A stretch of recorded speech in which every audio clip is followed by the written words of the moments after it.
do desembargador Roberto Basilone Leite. O colega é mestre e doutor em Direito pela Universidade Federal de Santa Catarina, na área de Filosofia e Teoria do Direito. Foi vice-diretor da escola e continua colaborando muito com a Escola Judicial, e atualmente é desembargador do nosso tribunal e membro da coordenação técnico-científica da escola. O colega Carlos Alberto é juiz do trabalho do nosso regional e também atua na coordenação técnica da escola. É doutorando em ciência jurídica pela Universidade Autônoma de Lisboa, mestre em ciência jurídica pela Universidade do Vale do Itajaí, Univale. É professor de ENAMAT, da Escola Nacional da Magistratura Trabalhista. É professor honoris causa da Academia Superior da Advocacia Trabalhista de Santa Catarina, membro emérito do Instituto Brasileiro de Direito Previdenciário, titular da 7ª Vara e também da cadeira número 17 da Academia Catarinense de Letras Jurídicas e coautor das obras Manual de Direito Previdenciário, Prática Processual Previdenciária e Concursos Públicos, O Segredo da Aprovação. Então, esse realmente é um resumo dos currículos e, sem mais delongas, eu já passo a palavra aos colegas, conforme combinação que já fizeram. Tudo bem. Muito obrigado. Agradeço à escola pela oportunidade de dirigir a discussão. Na verdade, não é palestra que a gente vai fazer, nós vamos suscitar alguns tópicos, fazer algumas... levantar algumas questões polêmicas, só para que talvez venham a ter utilidade ao longo das discussões que vão ser feitas nesse ano, né? E também parabenizo a direção da escola pela escolha do tema, já foi muito falado, né, que foi um tema muito propício. Acho que ele tem a ver, a questão da litigiosidade tem a ver com basicamente, os maiores problemas que a gente está enfrentando no judiciário. E eu notei, das falas que eu ouvi até agora, que, no fundo, a gente não tem como sair muito do que já foi falado, mas talvez cada um pode trazer suscitar algum aspecto ou alguma nova abordagem para possibilitar a discussão. Então, eu começaria comentando... Eu procurei também trazer pouquíssimas tabelas, pouquíssimos dados, eu fiz 2 só, bem sintéticas, que talvez para tentar respaldar o que eu vou dizer, e anotei alguns pontos, então, que eu acho, como eu disse, que podem ter alguma utilidade para a discussão, que vai ser a discussão ao longo de todo o ano, né? A escola pretende, daí até o final do ano, ir direcionando no sentido de nós, em conjunto, tentarmos ir pensando formas de solução e de enfrentar o problema. Mas, como eu ia dizendo, então, eu percebi de quase todas as falas, primeiro, que o problema da litigiosidade, ou o problema da grande quantidade de processos que o Brasil tem, a grande causa desse aumento enorme de ações foi, basicamente, a Constituição de 88, na verdade, o que significou a Constituição, no sentido de o início, na minha opinião, o primeiro período de transição democrática efetivo que o Brasil enfrentou. Ou seja, depois de 500 anos, praticamente, de um modo autoritário de convivência, a partir de 1990, 88, 90, anos 90, é que a sociedade brasileira passou a conviver com uma realidade em que os direitos passaram a ser garantidos. Não vou ficar me estendendo nessa ideia, né? Mas essa cultura de obstrução de direitos, que foi a base do modo de vida político do Brasil durante os primeiros 5 séculos, até 88, gerou, de um lado,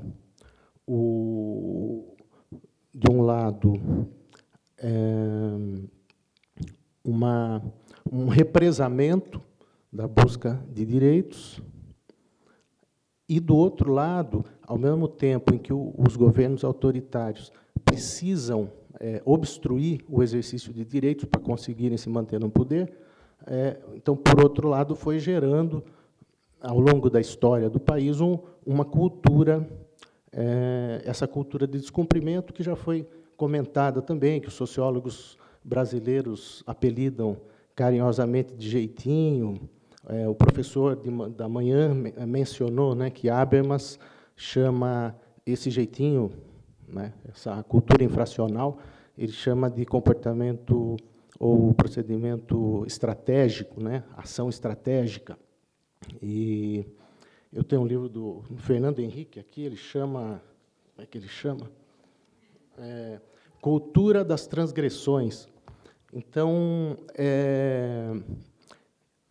juntou essas duas coisas, 500 anos de obstrução de direitos, de um lado, com o outro lado da moeda, que é o jeitinho, ou seja, a falta de valor intrínseco da lei, o costume de pequenos descumprimentos, desde pequenos até grandes, até gigantes, descumprimentos gigantes, desvios de verba pública.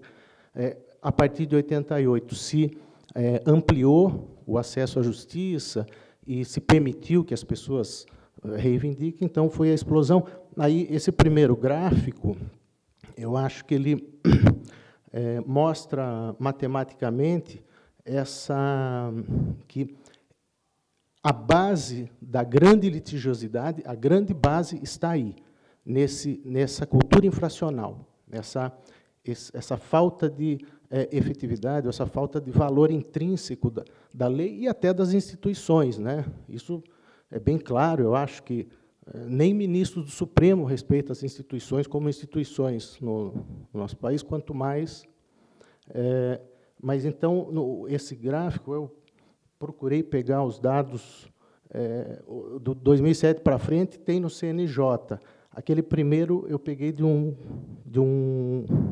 está anotado no rodapé, de uma estatística do Supremo, porque ainda não existia. Mas, de qualquer maneira, nem que não seja totalmente preciso, a gente vê que, de 88 até 2007, ou seja, da Constituição de 88, os 20 anos seguintes, houve um aumento da quantidade de processos de 19.242%. Digamos que tem uma vírgula ali que não seja precisa, mas foi mais ou menos isso. Não é 19%, é 19.000%. E, a partir dali, pelo menos pelos dados do Justiça em Números, vai crescendo, a quantidade de processos vai crescendo mais ou menos uma taxa média de 3% ao ano. É isso mesmo. Mais ou menos 3% ao ano, algum ano um pouco menos, um pouco mais. Então, me parece que isso demonstra que a base mesmo desse volume enorme de processos foi a abertura, a criação, a expansão do acesso à justiça. Mas, de qualquer maneira,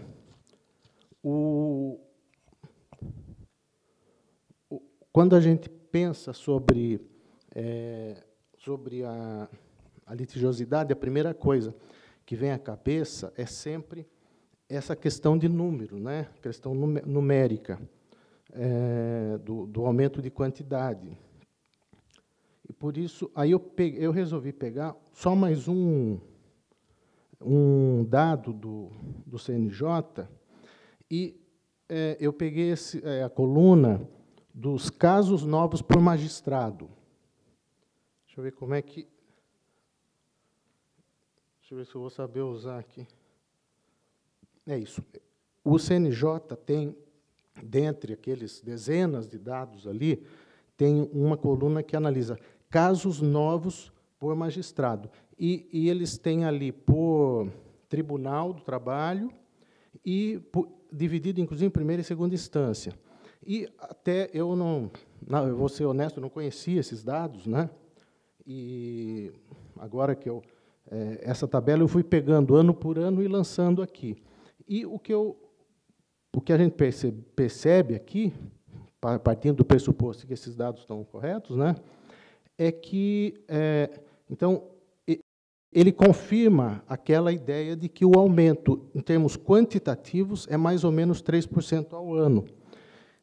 Na coluna da segunda instância, do TRT de Santa Catarina, é fácil de perceber ali que está dando, então, nesses 10 anos, um aumento de 46%, quase 50%, na quantidade de processos. Aqui é possível verificar esse aumento de 46%, porque o número de magistrados não aumentou durante esse período, continua com 18.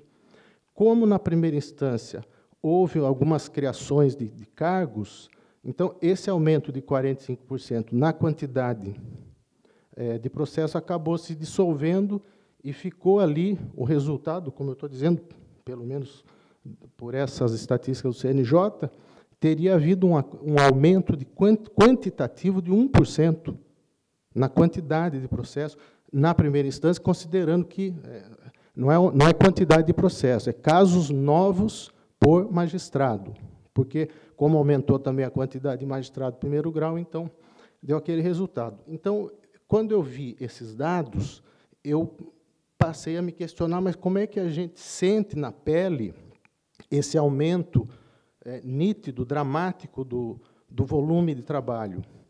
Então, esses números me fizeram pensar que são coisas que foram faladas já também hoje, que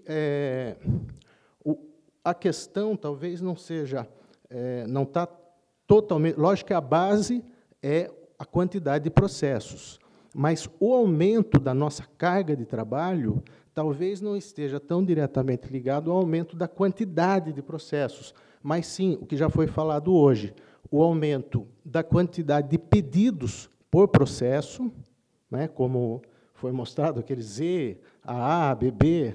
Então, quantidade de pedidos, não quantidade de processos, dificuldade, né, que o Zé Lúcio também mencionou. Então, o grau de dificuldade hoje, tanto dos pedidos como das inúmeras teses levantadas na defesa, aumentam muito o volume real de trabalho que a gente tem que despender para julgar a mesma quantidade de processo. Julgar, instruir e tudo mais. E, terceiro, né, então, quantidade de pedidos por processo, dificuldade dos pedidos, e o PJE, que faz com que aumenta muito a quantidade de tempo que a gente despende para praticar atos. Um ato de uma assinatura de despacho, antigamente, o tempo gasto com isso era muito menor do que o tempo que a gente gasta realizando os atos agora no PJE. Então,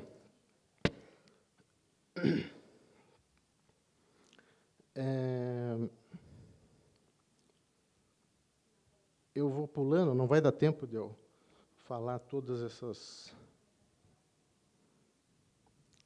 Mas, de qualquer maneira, eu vou pular. De qualquer maneira, o tema específico nosso não é isso que eu falei até agora, mas é o impacto disso na vida do juiz. E também a doutora Dolores trouxe muitos dados aqui em relação ao impacto físico, né, o adoecimento, mas eu acho que a margem de efeitos na nossa vida que está antes do adoecimento é 1000 vezes, 10.000 vezes, não sei, a quantidade de processos maior do que o fato do adoecimento físico, Porque, primeiro, o que o Carlos estava comentando, que o adoecimento físico, em grande parte, já é derivado do estresse, da questão psicológica. Além disso, o estresse psicológico, os efeitos psicológicos dessas dificuldades de conseguir enquadrar o nosso tempo útil com as exigências, ela gera outros efeitos fora do âmbito, até fora do âmbito do nosso trabalho, da nossa vida pessoal, e inclusive no sentido, e aí que a gente tem que procurar conseguir, né, ter consciência disso, inclusive no sentido de redobrar a própria litigiosidade.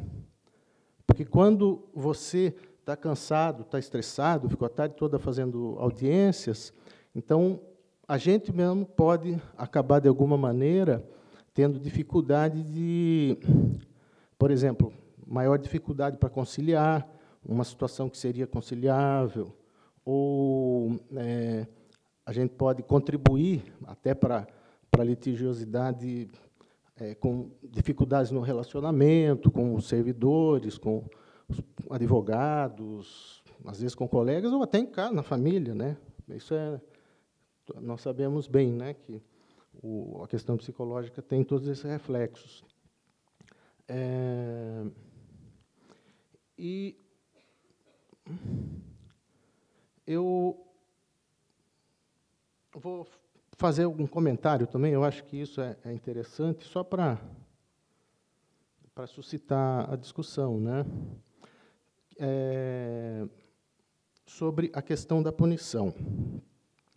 Eu, particularmente, acho que a expectativa da punição, eu não sei como é que está meu tempo aí, a expectativa da punição,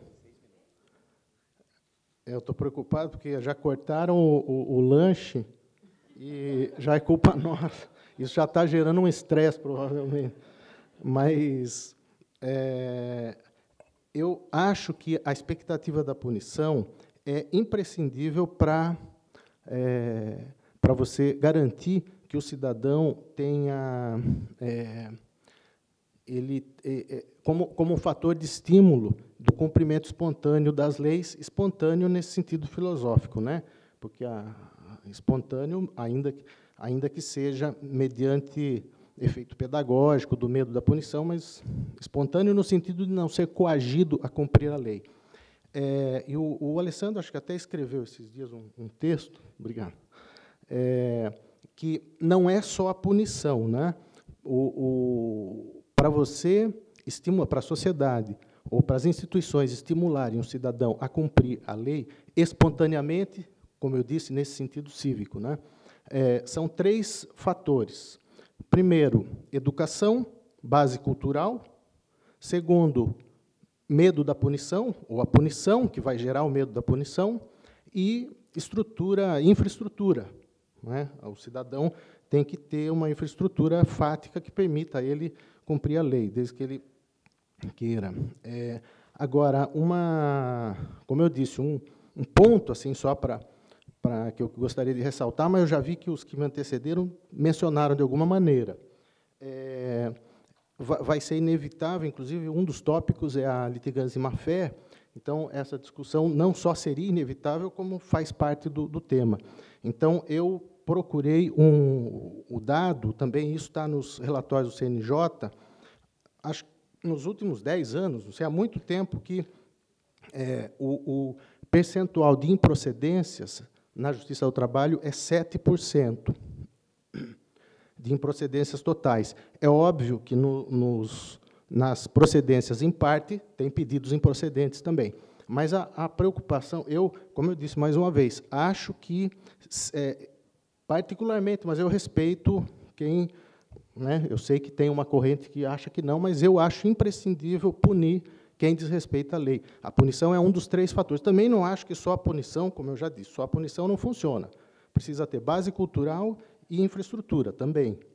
Mas, sem punição, eu não vou ficar dando exemplos, mas eu, pelo menos, vejo diariamente isso no trânsito, A Beatriz me contou esses dias que foi para São Paulo, e lá foram no restaurante, ela levou os nossos filhos adolescentes no Justin Bieber, aí foram no restaurante e o garçom não deixou os nossos filhos tomarem uma batida com champanhe ali, daí ela voltou e falou, nossa, aqui em Florianópolis não tem controle, mas lá o garçom veio uma vez, veio duas, veio três, aí falou que iria tirar a força, aí ela perguntou, por quê? É porque aqui, se eles pegarem, fecha o restaurante. Então, eu não vou ficar dando exemplos, porque todos nós conhecemos. Então, eu acredito nisso, mas a minha preocupação, o que eu quero levantar, é o seguinte, se nós... Primeiro que tem que ser, se for para punir a parte que se utilizou do judiciário e, afinal, não teve sucesso, ou seja, para que haja alguma punição, primeiro tem que ser geral, senão não adianta.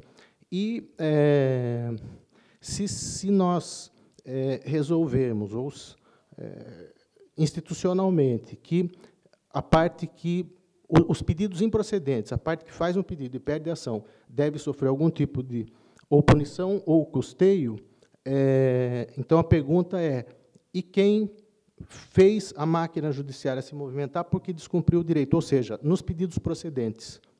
Então, em resumo, eu tenho, em princípio, acho que tem que haver punição, mas nos dois sentidos. Quem proporcionou a movimentação da máquina judiciária e se for para presumir que ela agiu de má-fé, ou mesmo sem presumir que agiu de má-fé, mas aplicar alguma punição, e isso já foi falado, né? A punição tem que ser para os dois lados, porque se você começar a punir só um dos lados, ou só as empresas, ou só os empregados que têm o pedido julgado improcedente, o meu temor, que eu não sei o que vocês acham, né? Mas o temor de que você passe justamente ao contrário, a estimular a litigiosidade da outra parte.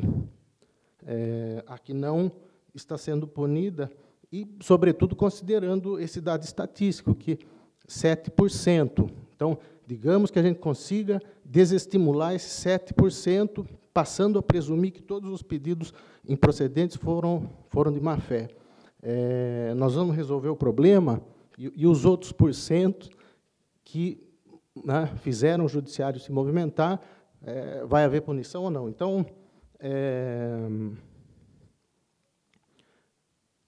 eu tinha também trazido mais um gráfico, mas acabou meu tempo, né? Eu só vou mostrar, deixa eu ver se eu consigo. Isso eu tirei de um livro de sociologia jurídica, que é uma outra discussão muito interessante, depois, em outro momento, a gente pode fazer.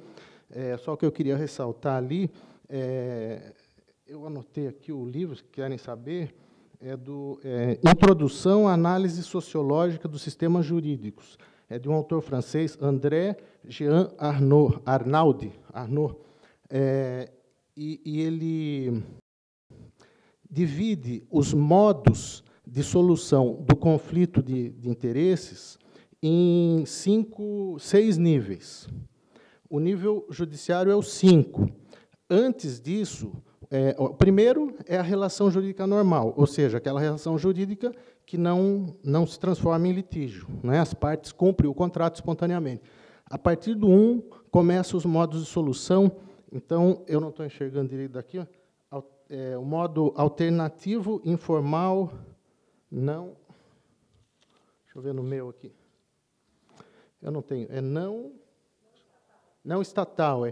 Então, aquilo seria uma sociedade ideal, deveria ter aqueles degraus de modos de solução do conflito. Então, deveria ter, primeiro, um modo alternativo informal não estatal.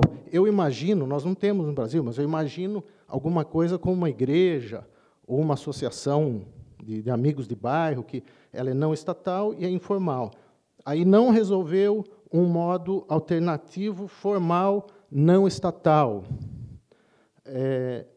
Talvez as comissões, né? Imagino que foi a tentativa. E aí vai, alternativo informal estatal, até chegar na... Mas o que eu acho interessante nesse gráfico é que ele coloca ali, ganha, perde. Ou seja, ele explica depois, ao longo do capítulo, que quanto mais para cima, no modo em que o litígio se resolveu, é melhor. A sociedade ganha, todos ganham. E quanto mais você vai aprofundando nos modos seguintes de solução, até chegar na solução estatal, que é a sentença judicial, vai todo mundo perdendo. Ele põe ganha, perde, até que o sexto modo de solução é a guerra, né? A violência pura. Se você não conseguiu resolver nem por sentença, parte para a porrada. Mas acabou meu tempo já, muito obrigado. É isso.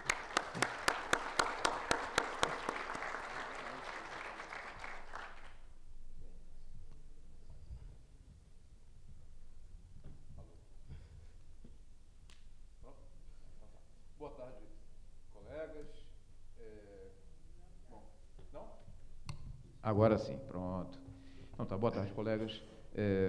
Cumprimentar o caro amigo, desembargador Alexandre, meu caro amigo, desembargador Basilone, minha caríssima diretora, obrigado pelo convite, obrigado pela distinção de me deixar falar um pouco aqui de novo, mania de ficar falando, né? Desembargador Amarildo, desembargadores presentes, colegas, servidores.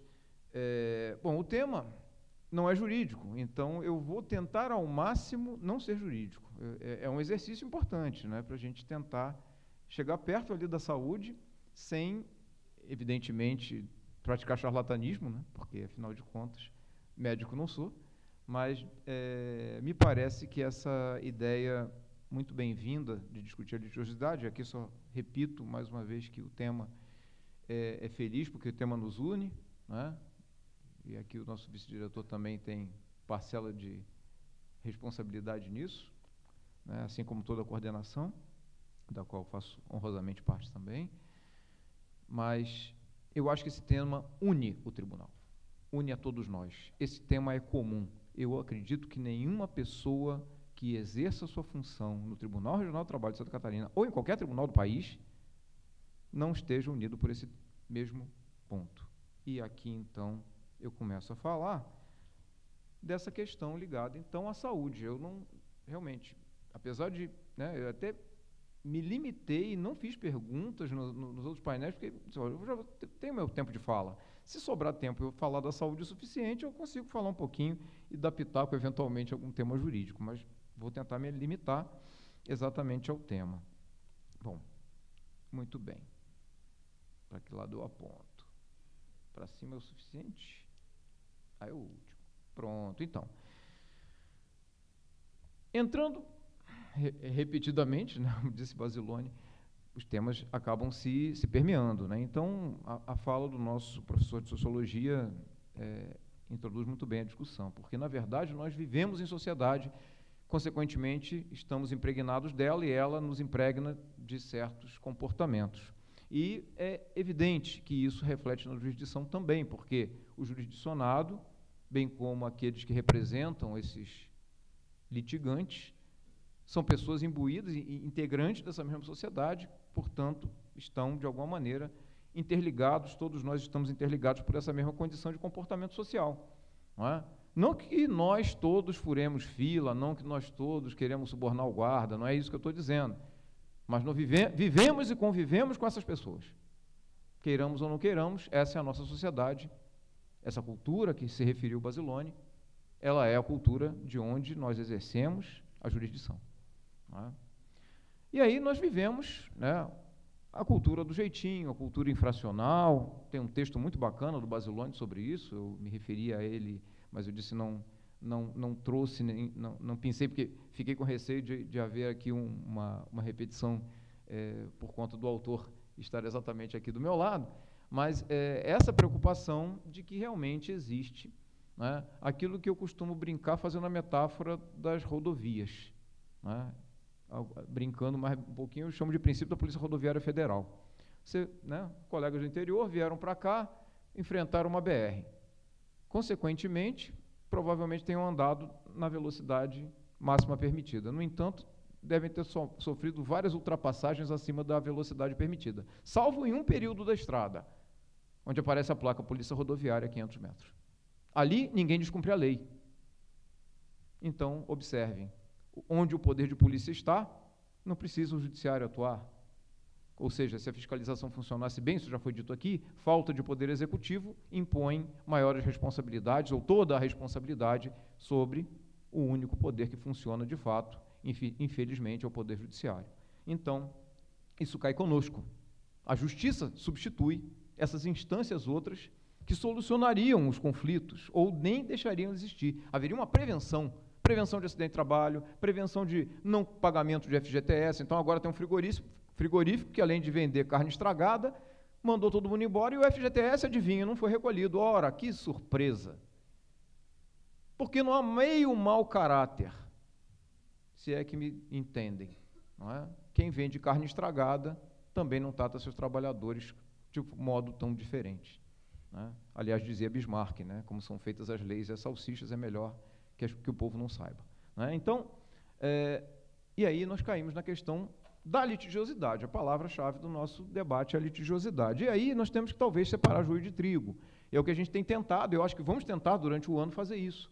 Porque há conflitos reais e conflitos fabricados, não é? O conflito real, o FGTS do funcionário do frigorífico não foi pago. Isso vai parar conosco. Talvez não precisasse, talvez houvesse uma outra instância que pudesse resolver isso, não é? Uma fiscalização efetiva talvez tivesse evitado. A função do Ministério Público do Trabalho talvez tivesse que ser repensada, mas, de qualquer modo, não há, essas instâncias não estão funcionando, ou não é a função delas, enfim, e vai ficar conosco. Os colegas de Jaraguá do Sul vão ter trabalho, mais do que já está ali na estatística, não é? Então, já vai ter um disparo ali, já tem um item que vai subir a estatística no ano de 2017. Mas existe o conflito fabricado, e o fabricado aqui, eu não quero dizer necessariamente que seja o autor que fabricou. Pode ser ele, pode ser o advogado dele, mas pode ser o fabricado, aquele empregador que diz assim, olha, eu te devo, mas só vou te pagar na frente do juiz. E isso a gente também sabe que existe. Assim como existe o outro que diz assim, eu vou te levar na frente do juiz como forma de vingança, ainda que eu saiba que tudo foi pago. Então, existe lá o vá procurar seus direitos, e também existe o vou te levar na frente do juiz para você ver o que é bom. Esses conflitos são reais ou são fabricados? Não é? E o pior de tudo, as estatísticas de ontem. Quem é que fala mais vezes o vá procurar seus direitos? É o poder constituído. São as empresas públicas, a sociedade de economia mista. Não é? O poder constituído. Ou seja, o poder constituído é o primeiro destinatário da nossa sentença condenatória, usando ali a questão da improcedência ser tão pequena e a procedência, ainda que parcial, ser tão alta. Então, quer dizer, isso também, a meu ver, merece análise. Eu, para fazer o pequeno parênteses, agora entrei no jurídico. Outro dia eu oficiei a Superintendência da Caixa Econômica Federal, por quê? Porque havia um conflito abissal, uma diferença abissal entre cálculos de liquidação de uma sentença transitada em julgado. Coisa de 2 dígitos a menos. Uma dizia que era 100 e outra dizia que era 1000. E aí o perito disse, não, está mais perto de 100 do que de 1000.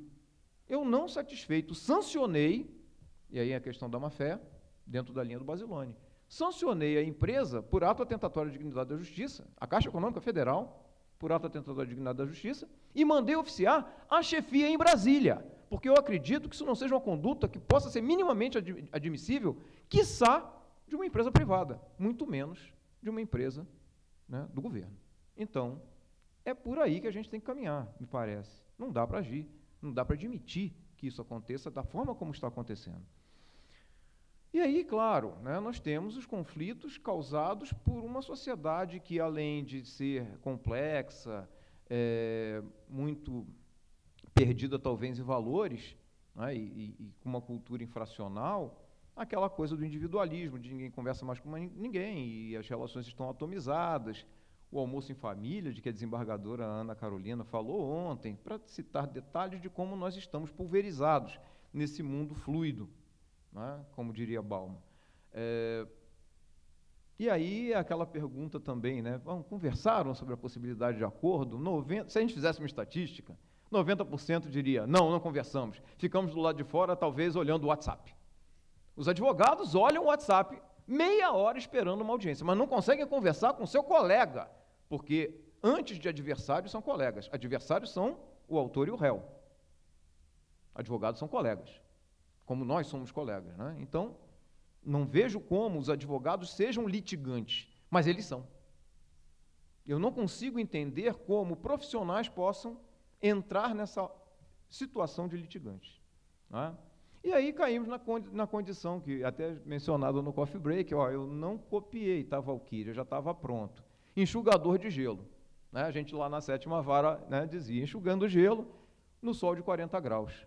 Né? Não vai funcionar, não vai dar certo nunca. A gente continua com mais do mesmo, né? Alexandre sempre diz, a gente precisa inovar, precisa criar em cima de alguma coisa nova. E aí, com metas, sem estrutura e sem reconhecimento. Sem reconhecimento da sociedade, sem reconhecimento dos próprios pares, sem reconhecimento de todos, né? Salvo raríssimas exceções, é bom que se diga. Né? É o último, você está apertando primeiro. Responsabilidade e angústia. Né? Essa é a nossa situação de saúde. Grandes responsabilidades, enormes angústias. Por quê?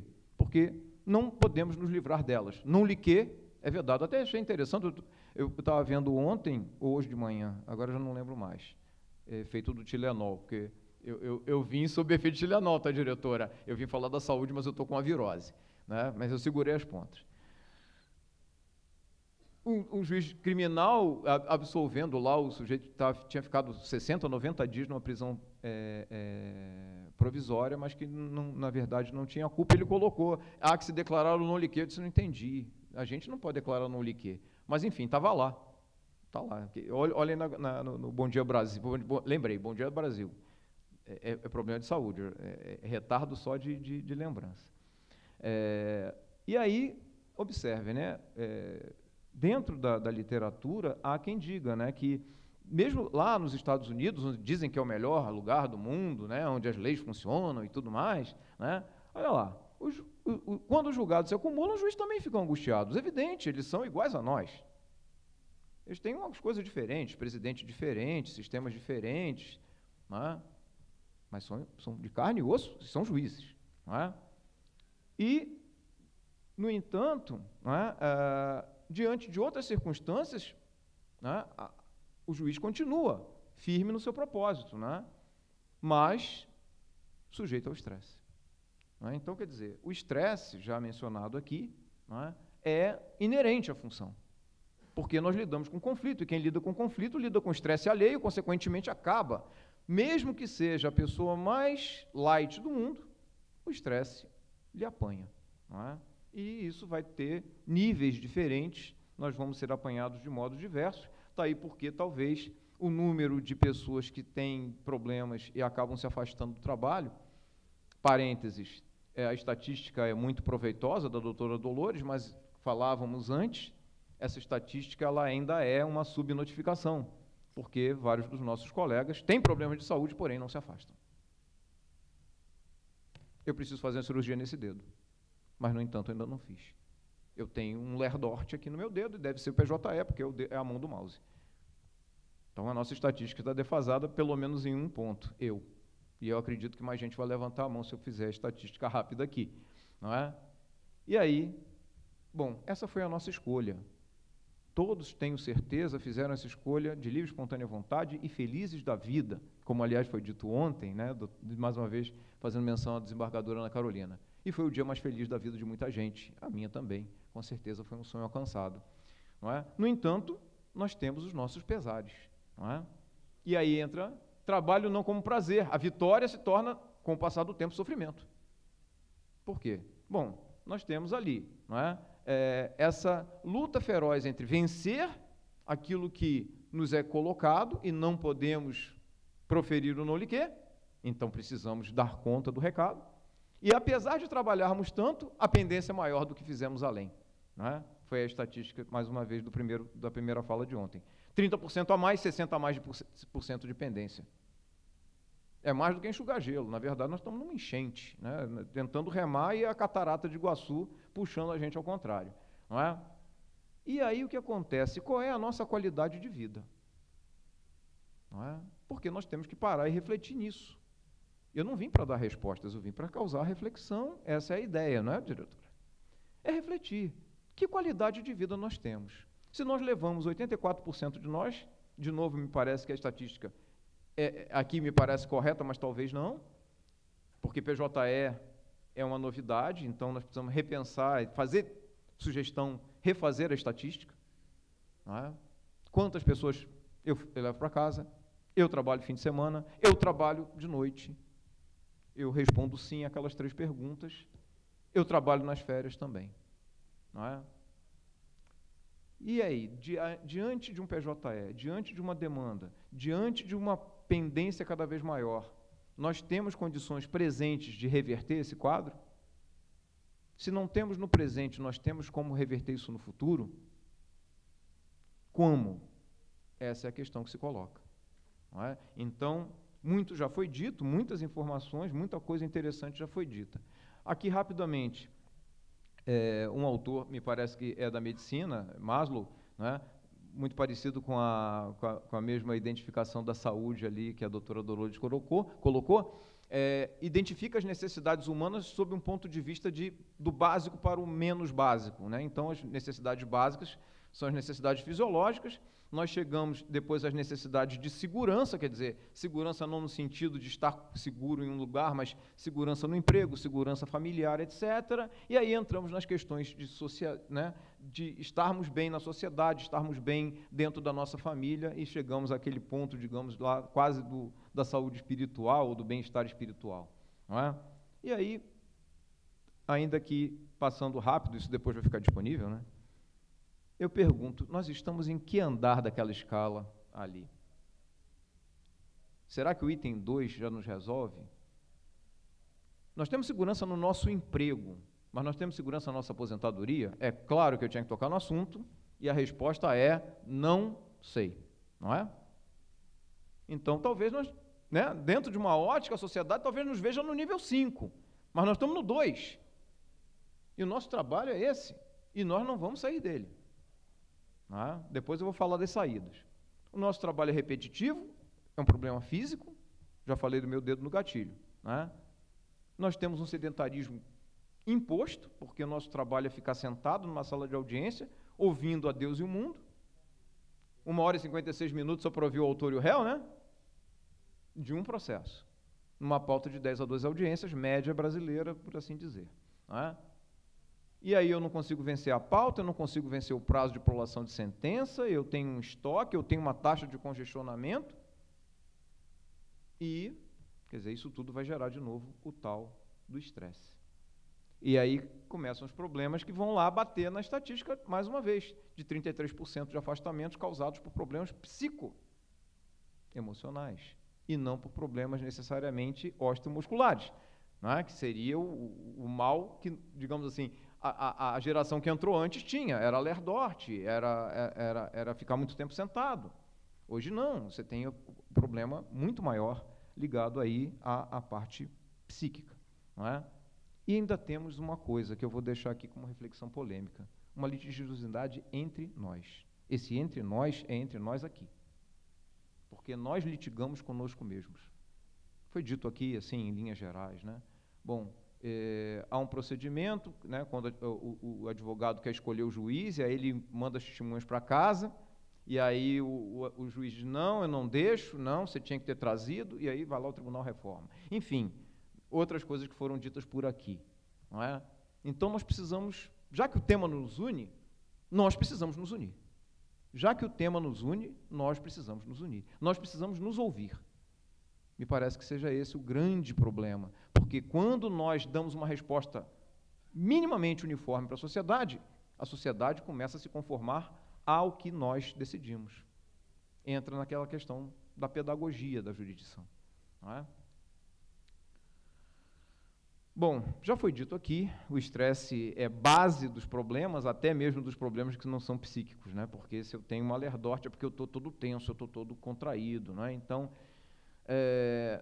eu arriscaria dizer, mais uma vez colocando um tema em xeque, que apesar dos escritos dizerem que a função do juiz é árdua, que o julgar é penoso, me parece que hoje, né, como já foi mencionado, e aí eu vou dar uma opinião, é empírico, o que estressa é a audiência e não a sentença.